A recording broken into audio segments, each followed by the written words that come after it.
अच्छा, गाजर का हलवा किसे पसंद नहीं है? ऐसा हो नहीं सकता। मेरी तो फेवरेट है, मुझे बहुत पसंद है। कितना भी गाजर का हलवा दे दो खा लूँगी पूरा। तो आज हमने बनाया है मावा डाल के मोटी मोटी मीठी मीठी गाजर का हलवा।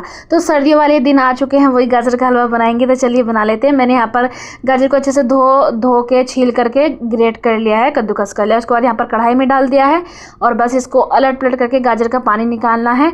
इसकी फुल डिटेल रेसिपी आपको मिल जाएगी, जहाँ पर टाइटल लिखा है वहाँ पर लिंक दिया गया है। क्या मैंने इसमें किस तरीके से इसको बनाया है, जाकर के देख लीजिएगा। फिर मैंने इसमें आधा किलो चीनी ऐड कर दी है, 2.5 किलो हमारी गाजर थी। पूरा मेजरमेंट आपको उस रेसिपी में मिल जाएगा।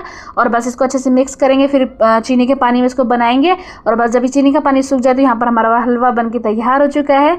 बस जब ये ठंडा हो जाए तो मैंने यहाँ पर आधा किलो मावा इसमें ऐड कर दिया है।